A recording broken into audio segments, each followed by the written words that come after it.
Unlaced podcast. It's actually not bad. It's really good, bro. Welcome back, everyone, to another episode of the Unlaced podcast. Appreciate everyone that's been tuning in, all the subscribers, all the people liking. I can't thank you enough. As we always say, I just want to acknowledge everyone out there. You guys are the best. I'm going to be honest, I'm pretty fucking excited today because I've been watching this man's journey for a while, like probably most people in Isaac Ice John, documenting his YKTR and YKTR sports journey. Ice, man, how you doing, bro? Good, brother. Thanks for having me on. No, it's a pleasure, man. I'm big on content creation. Like, I absolutely love it. I watch YouTube all the time, so I'm pretty inspired by your journey and what you're doing. But the element of why I'm also interested in you is because you've come from a sporting background, and it kind of fascinates me as well. So I did want to just dive into that before we get into some of the stuff you're doing now. But you grew up in New Zealand, right? Yeah, grew up in a small town called Tukaro, roughly about 10 to 12,000 people, sort of notable sports people at the moment. We Quade Cooper, he was sort of my best mate growing up. Joseph Manu, who's probably arguably one of the best centers in the comp right now, unless Tommy Turbo's playing there, or Latrell, and Zane Tedavano as well. And we've had a few All Blacks, so that was sort of the town I grew up in. Very, very tiny and a close-knit community, considered to be rough, but we all love sports, so it was pretty good. Amazing, man. And then I guess growing up in New Zealand, there's naturally also an affinity and love with rugby league and rugby union. So I assume that was a natural relationship that stemmed with that. Yeah. My dad was always sort of my football coach as well. So from like under sixes to like 16s, like I always played with my best mates. And in our hometown, we actually had one union side and two league sides. So in the smaller country towns, league's a little bit more dominant. So played a lot of league. I didn't play too much rugby growing up. A lot of people thought I would have, but my dad used to hate rugby, so I could only play that. Fair enough. So if we go into your NRL career, because like you look at the clubs you play for, I mean, it must have been a dream for any Kiwi to play for the Warriors. Like, even for me, I live in Melbourne. I'm a Melbourne Storm fan, but I always admire the Warriors because they're just always an elite team. For an Aussie to play there, it's still quite a momentous thing too. So playing for the Warriors, that must have been pretty special to make your debut in the professional league of the country. It was cool because like when I grew up, we were like 01, 02 Warriors. I would have been about 10, 11, 12. And that's when they're making grand finals and they kind of reinvented football with the offloading styles, guys of like Ali Lawatiti and Stacey Jones and guys like that. So they were never my favorite team, but I always supported them as well. I used to support Newcastle Knights because of Joey Johns, but right. Obviously when you grow up in New Zealand and you're in high school and you're getting signed to the Warriors is a pretty cool vibe. And rolled into 20s and we had a pretty stacked side there as well. So it's one of those ones where you're like, oh shit, I'm gonna be here forever. Yeah. Well, so this is what's interesting to me though, because the way I think your career you played across the NRL was roughly 6 years, which is actually probably longer than average for most players, right? But throughout that whole period, did you always have an idea that you wanted to do more than just league? Like, did you always have an active interest in business and other things? My parents are two very different people where my dad was always my football coach and he was like, sports, make sure you work hard and make sure you're training when no one else is training. Where my mum was very educational. She's like, if you don't do well in school, you can't play football. And obviously I done well in school, but I was just lazy. Like I just had no interest in it. So I was smart enough to get my grades just past. Like I was in all the smart classes, but I was just doing enough just to get past just so I could play football. So that was sort of my mentality. So as I got a little bit older, I started to get injured a lot and had a guy push me towards reading books. And when I started reading books, I was reading about autobiographies because I was in sports. And then obviously you start to get a little bit bored and you want to be challenged and then sort of moved into self-development and then business. Yeah. And I found myself reading books and reading about entrepreneurship and getting more excited about that than I was about sports. So that was kind of like my cue for me to leave. Yeah, I mean, like you are in my eyes a serial entrepreneur in the sense of like what you guys are brewing and building. I always liken it to Barstool Sports, and I know you're a big Dave Portnoy fan like me. But like when did the YKTR journey really begin, and did it overlap with footy, or was that sort of when you had come out by then? Overlap with football. I was kind of like I didn't really have guaranteed contracts for a while. I was coming into my last year of my Penrith contract, and I just found myself always like thinking about other things, and it was never about football. I was more worried about going out and traveling and like reading and making content. And I was into making like vlogs like 4 or 5 years ago, and I didn't know they were even called vlogs. I used to just like filming shit and taking photos, and like people see Kellen Ponga and stuff like that, and they're considered cool because they take photos. But when I was taking photos when I was a footballer, I was like lame. Yeah. It's kind of gone like full circle and that sort of thing. But yeah, it did overlap because the two guys I lived with, we just started saying YKTR as a bit of a joke, and we got it printed on a t-shirt. So we were kind of party boys at the time. We just wanted to go out and rock our own shit. Yeah. We were rocking, but yeah, I don't know. Just had a couple people going, "Oh, can we buy that?" And then kind of just grew from there. So for those that don't know, YKTR, you know the rules is what it stands for. The clothing you guys make, and I assume a lot of that's coming from you, or you've got some creative freedom from other people and support as well. But like that must, where you see that now in comparison to where it started, must be pretty fulfilling and pretty exciting. Like you're doing drops of clothing that's literally being bought out and sold out in minutes now, which is just insane. Yeah, it's scary. It's like when I see this type of stuff that's happening, it's stuff I sort of associate with American brands. Like obviously I wouldn't put myself in the same category as Supreme, but people are buying stuff just to flip it. So Yeah. Start of this year where we're dropping hoodies for we sell them for like 110, 120, and people will put them online for $350, $400 like Australian, and selling them as well. They're not just like throwing them out there and go, this is the magical number. They were selling that. So we actually got a bit of a backlash because they're like, oh, like all your day ones have been here and we can't even get it because all these scalpers. And I'm just like, oh, Yeah.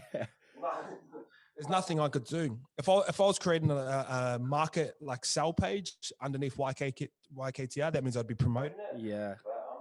I'm actually not. So yeah, it's been crazy. And like when I come into this clothing game or fashion, whatever you want to call it, I used to think like, oh, if we ever got in general pants, like that'll be it. Like, Yeah.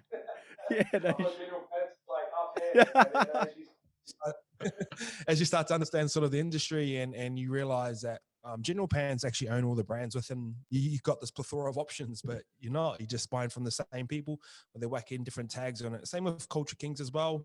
But if you really pay attention and you understand fabric and looks and stuff, like you'll see it starts to all look the same. And then it's because it's all made in the same factory. They just whack different labels on it. So once I learned that, I was like, I don't think I really want to be in those types of stores anymore. So yeah, we just sort of built our own thing and sort of rolled from there. Man, it's pretty cool. There's actually a guy in my soccer team now who's got the hoodie that you had, and I'm like, dude, how did you get it? He's like, oh, my missus was online just waiting for it to drop. So that's kind of like what it's like, and people are flipping them. They're trying to make profits off it because it's that wanted, the gear. Yeah, YKTR Sports to me is something I watch a lot of content. As I said before, 10 in the can. I love Horo. Jordan Simi is probably one of the funniest guys going around. I mean, whatever he touches just seems to be going to gold. But I'm just interested of why you opened that door up for YKTR, and excited, I guess, really to see where you see that going as well. Yeah, so it kind of started off the back of Australian sports media, and especially in rugby league. I didn't really enjoy much of the content. You look at Fox Sports, a lot of the guys no one's under 36, 7, 8, up to 55. And a lot of their shows are just complaining about the sport in general. And a lot of those guys that come from newspaper transitioned over to TV. And once you understand the business model of media, the more negative it is, the more open rates you get, the more advertising you can charge. And a lot of the content doesn't actually have to be true. So that was sort of my first pain point. But the other one was sort of drawing inspiration from American media, where like basketball is my second favorite sport. I don't sit there and go from first quarter to fourth quarter. And I think that's starting to happen with rugby league, where I'm more interested about like what's LeBron wearing, what's his family up to, what does James Harden eat after a game, like that. That's the type of content I've always been interested in. I just didn't feel like anyone was making that, and I didn't feel like the Fox Sports model was going to cater towards that, because it's tailored towards an older generation, a TV generation, where we're more internet kids. We want something short, sharp. We're more highlights. Like House of Highlights is one of the biggest pages. Do you know what I mean? Stuff like that. So we're never gonna overtake Fox Sports in the news space or gossip columns or anything like that. And they can control the game, but there's this magic space between Monday and Friday. Like, what's the boys up to? Yeah, I think that comment you mentioned is really interesting, because I do feel like similar to what Bloke in the Bar's doing, yourself's doing. There's other sort of content creators out there. It's almost like new age media when documenting sport. Like it's more interesting for the younger generation, I feel, and connecting with players and also personalities like yourself, like people like Horo, where it's just a little bit more. I don't know how to say it. It's not censored. It's fun. It's interesting, but there's like genuine intelligence to what you guys are delivering around the NRL. Is that a little bit of the concept you're talking about when you speak about some of the stuff you're pushing out, particularly on rugby league? Yeah, it's like strategy. Like obviously, I mean, you love Dave Portnoy, and like he talks about sports, but it's so like if you think of traditional media, you have to go through like there's a pathway before you can actually even get on TV. With the internet. We can just go direct to consumer as well. So I've always loved the balance of entertainment and education, and like as fun as like when you sit in school. There's a teacher there. You remember your fun teacher, the one that could teach you as well. You look at a lot of TV right now, it's kind of just like, and obviously they have to answer to a board of directors and all those sorts of guys. With YKTR Sports, it's just me and Bloke in the Bar. It's just Denon, you know what I mean? Through all these different processes to get the show started, it's basically the boys rock up and go, I've got an idea, and if it's good, I'll go with it. If it's bad, I'll say no. But then we just roll from there. And if it works, it works. If it doesn't, it doesn't. And the thing with us is like a lot of our boys have been in trouble in the past as well. So we've never really shied away from that. We just kind of keep rolling with it. So it's just part of our DNA. It's part of our history. Yeah, I feel like it works in your favor a little bit as well because you guys are just real and more. The authenticity is what connects with people in some regards because no one's perfect. But your NRL journey, and I just like to go back to the athlete of Isaac John, like the skill sets and applications that you got out of being an NRL athlete and also prior to that, obviously wanting to be an NRL player. Do you think that's helped you transition into business, some of the fundamentals that sport's given back to you? Yeah, of course. And a lot of them is like not things you'd actually even think about. It's more so the fact that like, man, if you're doing all the right things off the field, like you get results. So in sports, you're measured by score lines and wins and losses. In business, you're measured by money. So, man, when I find myself like, when I'm training and when I'm like eating right and doing all the right things off, like just say off the field or out the office, like my business seems to go with it. And I'm fortunate enough where I've got multiple streams of revenue. And when I'm consistent with those types of things, it's weird, bro. So like I'll be going for a run and like cha-ching, like money would come through for personal things. It's this weird little vibe, man. And just having that balance inside and outside is really important. But a lot of other things like culture, like I'm starting to build a team now. So you sort of realize, like Simi's a great example where in terms of content, he's probably the most talented, but then he's got like off-field issues like, all the time. So. Yeah. I have a meeting with him every week, man. Like, bro, like come on, bro. That's what I was about to say. You're having constant board meetings about the best player. Like, is it worth the hassle? But I mean, it definitely is. Like, and this is the other aspect, right? Yeah. You've got the YKTR sports banner, but like, then if we just focus on Simi for a second, like he's Jordan's Room. I mean, it's almost like a bit of a love podcast. Like, it's so much banter in it. So I take it there's sort of no really limit to what you want to produce and what you associate with YKTR in a way, like the food vlogs, for example, as well. Yeah. If you look at like things that people care about, like sports is only one of them, like food, people care about food, people care about music, people care about culture. So we're trying to cover all these different aspects across a lot of different things. And Jordan's Room was kind of built off the back of Call of Daddy. That's pretty much one of the biggest ones, but it's a little bit harder because I think girls will talk to girls a lot more about sex and relationships where you got a guy kind of like prying. It's kind of a weird scenario, but it kind of works. So yeah, he's going to cover that aspect as well. But yeah, it's something that we actually did want to talk about. Like he put up a blog not too long ago, like 5 ways to masturbate. And yeah, dude. Sex positions on a Sunday morning and stuff. Like it's crazy, man. It's awesome. But no, do you like? I think you're quite not necessarily unique, but in some regards, like I think I wouldn't say lucky, but it's just awesome how you've naturally transitioned into a passion. Because like I feel a lot of athletes when they come out, like I experienced it, and there's multiple athletes I'm sure you know as well that have kind of been challenged with like, oh, I've been so defined as that footy player now. Who am I going to be? Who's Isaac John going to be? You've had like a pretty flawless transition, and I just wonder if that was planned, if that's just happened, if you've learnt this passion as you've gone on. I just never attached my whole identity to a football player. Like I was never like, this is me. And like, even when I used to go out and I was single and girls used to be like, oh, what do you do? Like I'd never say that I was a football player. One, there was a negative stereotype off the back of it as well. But like I just didn't want to be associated as purely as a football player because I had a negative stereotype in and around it. And I always saw myself as someone that had multiple interests. And like I said, I was into photography and making videos and reading books. So I'd always try and steer the conversation that way. So, and in saying that, bro, I was never like a superstar. I was a fucking average player in NRL. So from like average player to normal life, it's not too much different. You know what I mean? Yeah, I feel you, man. I played in the A-League and I was a bang average player there. I'm practically a normal person. But hey, to be fair to you, you do have a cap for the Kiwis. I mean, that's like a cap for Brazil in the soccer world. You can't discredit that. But like, because when people look at you from the outside, I mean, like, I'm gonna get into a little bit about you and your lifestyle because it's pretty insane. But people look at you from the outside and they're like, man, that guy's motivated. Like, he's going after what he wants. But your kind of rebuttal to that is like, man, I'm just doing what I love. Yeah.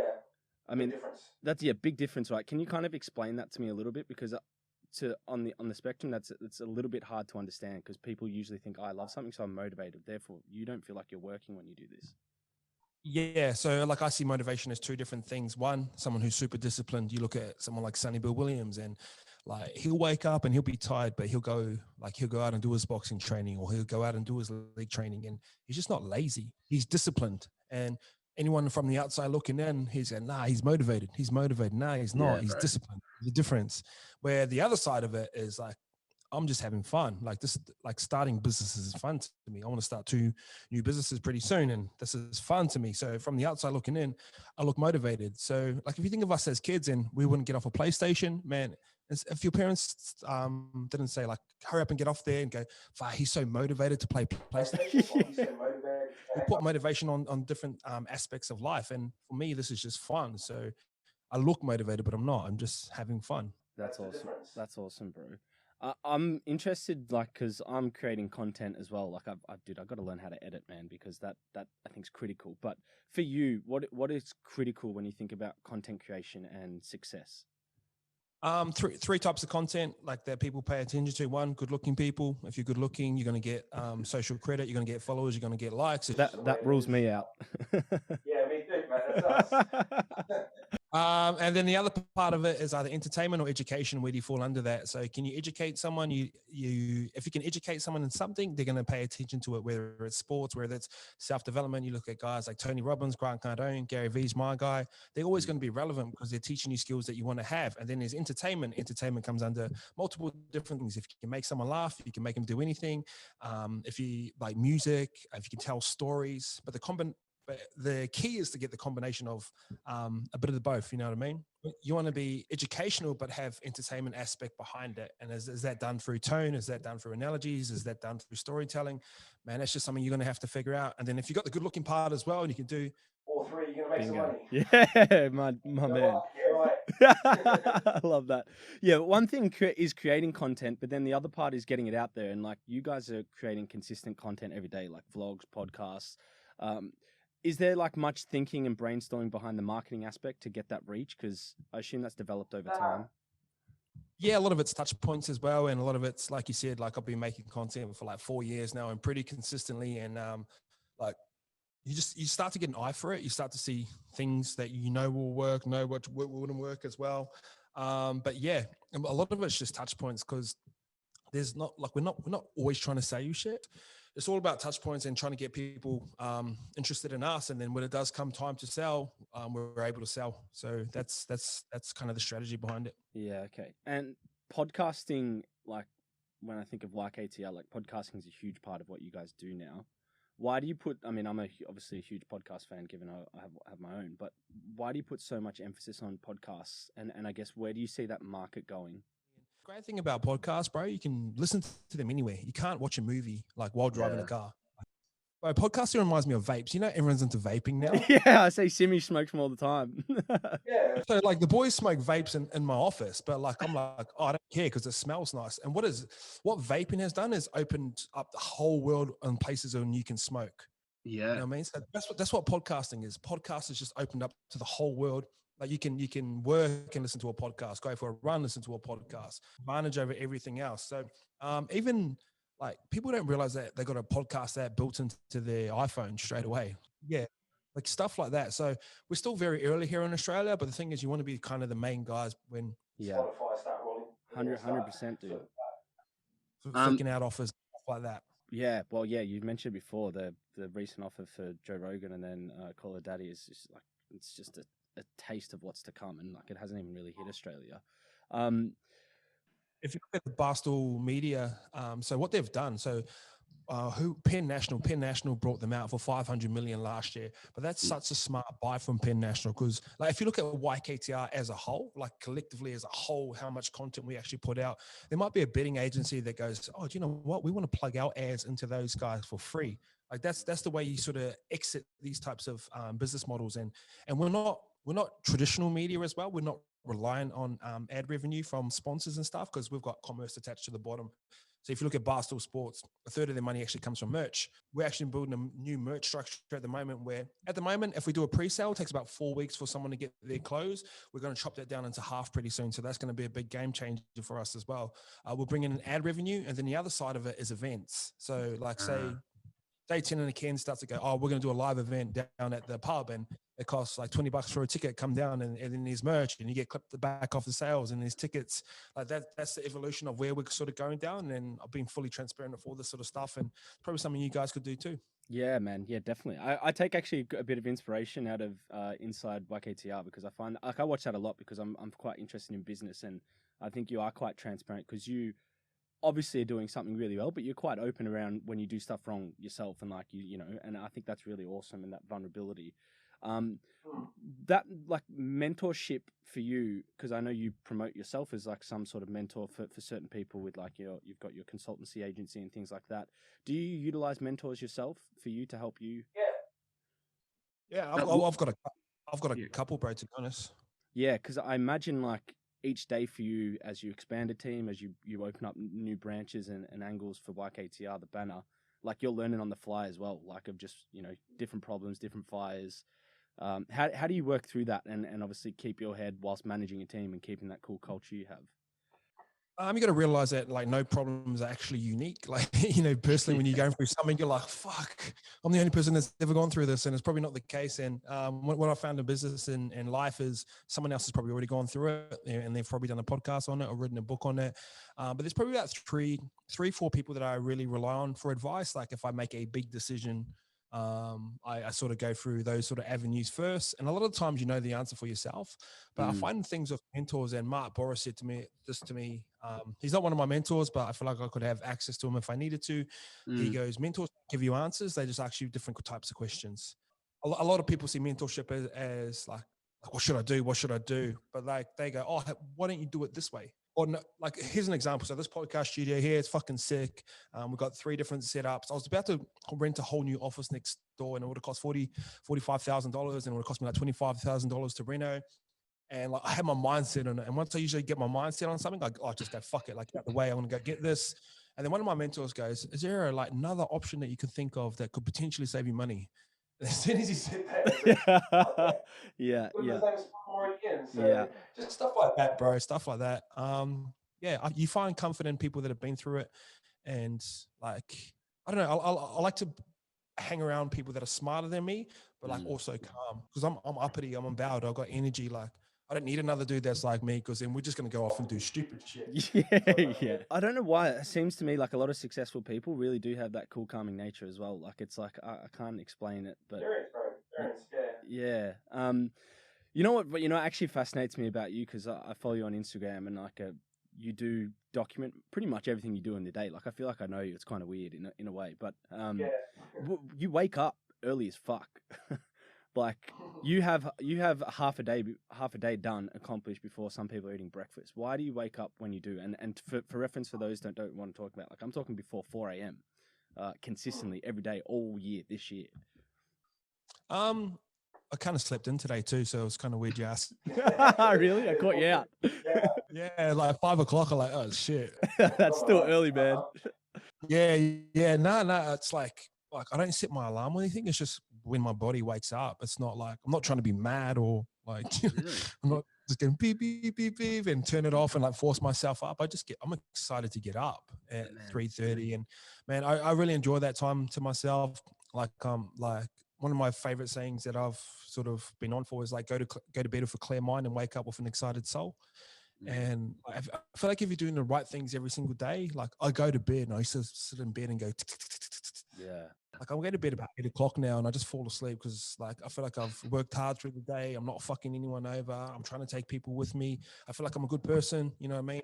So I go to sleep and then I don't know, 7 hours after 8 o'clock is like 3:34. So I go for like a run or a walk, and that's just times where like I'm not trying to time myself. I'm just trying to ask myself questions and try and solve one, and I'm happy. Okay, because like this was going to lead into my next question. It might be different because it's more natural for you, this process. But I was interested to understand if you really feel like that impacts your day to day operation for the positive. Obviously, being up early, those sort of chemicals and things like that.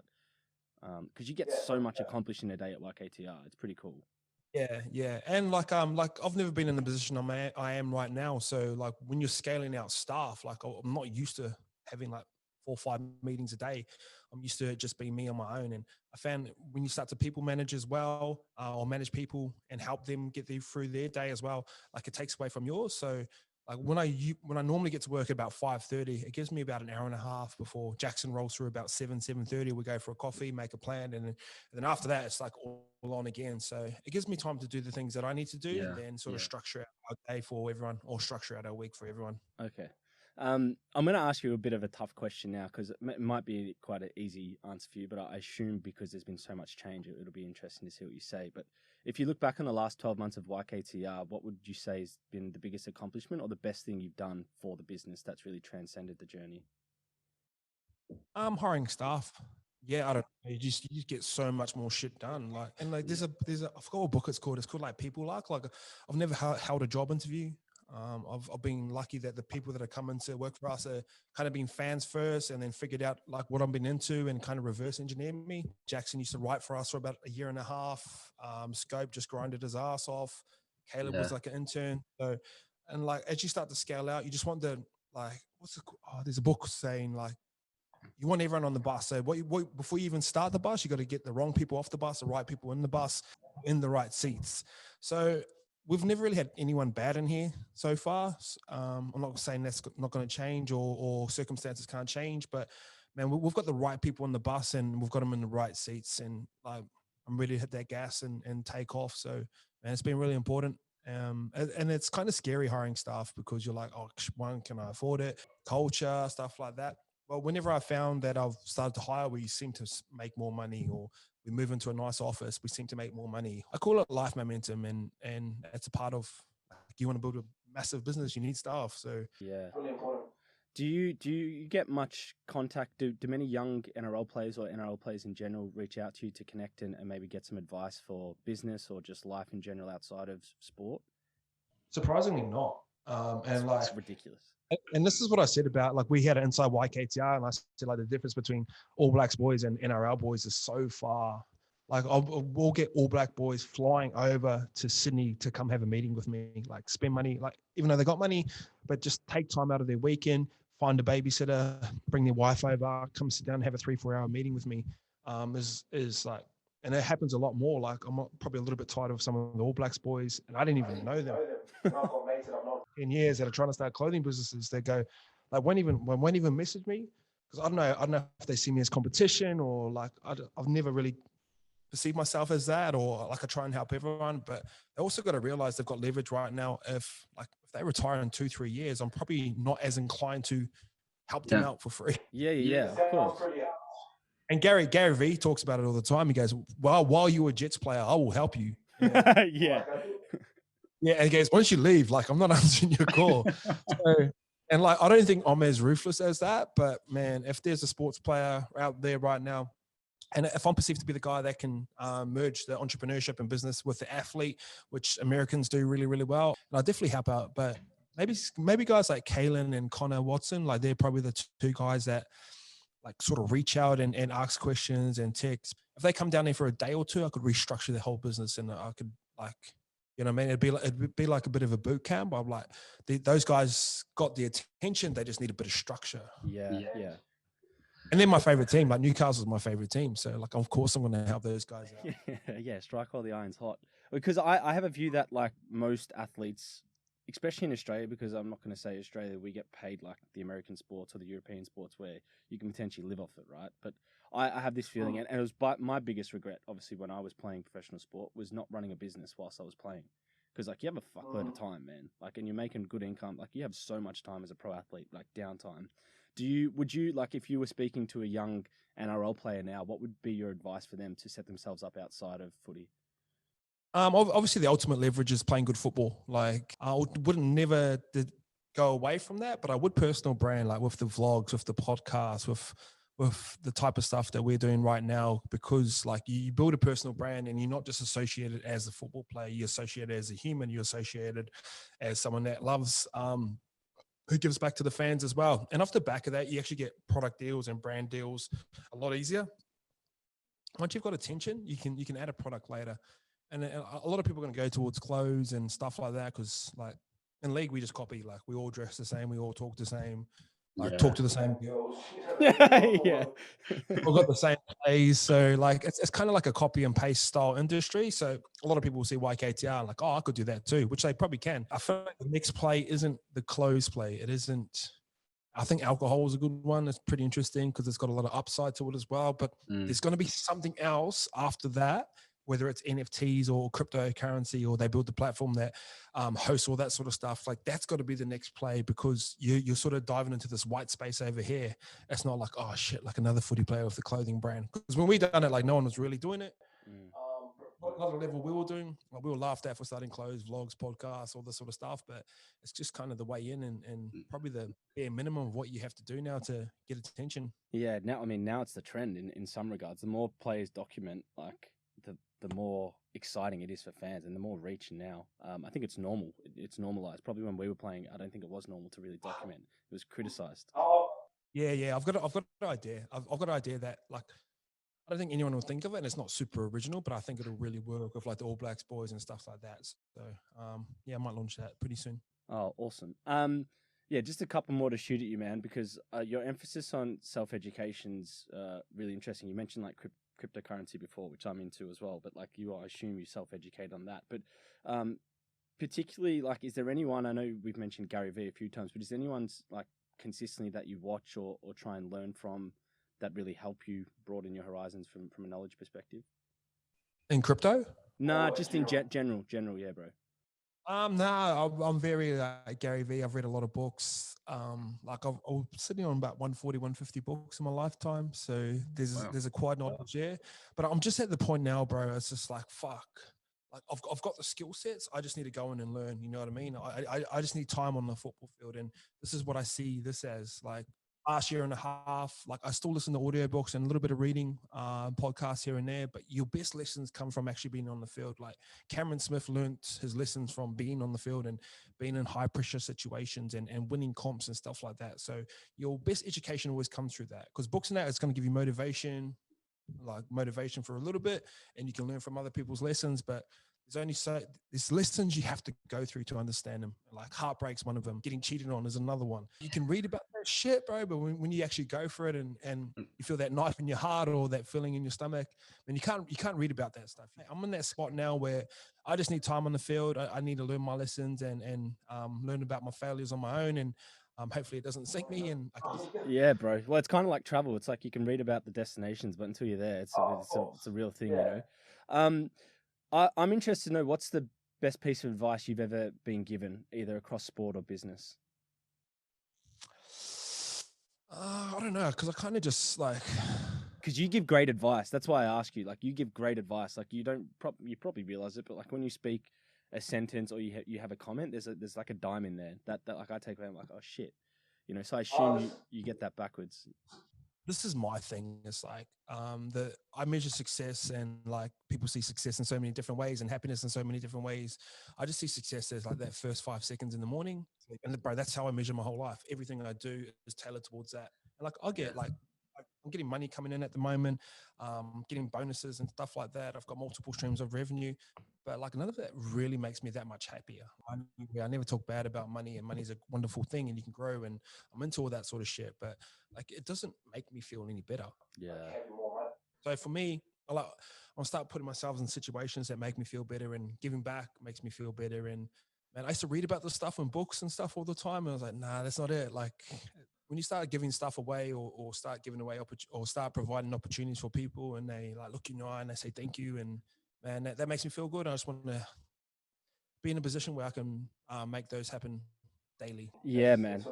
Just to touch on that, because I feel like a perfect example of that is when you brought Simi on full time, and like that process, like that must be probably more fulfilling than some of the success you actually have from a revenue point of view. Like seeing that, like yeah, that was dope, bro. Like how you did that, the way you caught that image with his girls, sort of telling him like he's hired now. Yeah, that's cool. And like they used to do that stuff in sports, like when a debut would come. Yeah, bro. Yeah. And that's probably a lesson I learned from sport. Like, you just want people to know that you care, and even though you might ride him, especially Simi, like I ride him, probably he deserves to get ridden. Yeah. It's like, bro, I'm not trying to pick on you. I'm just trying to help you. And I think with stuff like that, he sort of understands that, like, I care about him. I'm in his corner. I trust him, and I try to do that with everyone. Just a few quick tips before we round out, bro. Who's your tip for Origin and also to take out the NRL this year, if you could go for one? Origin's already done. Obviously, the boys have got through. But, man, I just see that Penrith Melbourne final. Yeah. Do you think that's going to be a revisit? I mean, that's the logical choice, but like Penrith this year have gone up a gear, haven't they? Yeah. I think it's the rematch. And to be honest, I think Melbourne can actually get him as well.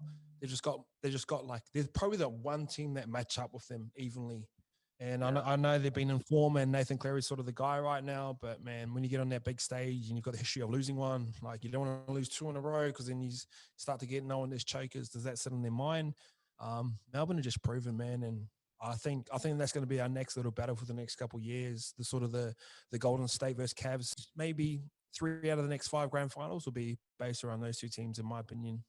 Amazing, bro. I can't thank you enough for giving us your time, man. Like, been super insightful. As I said, massive fan of the YKTR and YKTR sports journey. Been a pleasure, bro. Would love to reach out one time, catch up for a coffee, man, and learn more about you and obviously how I can grow this platform too. So, yeah, thanks so much for your time. Pleasure, bro.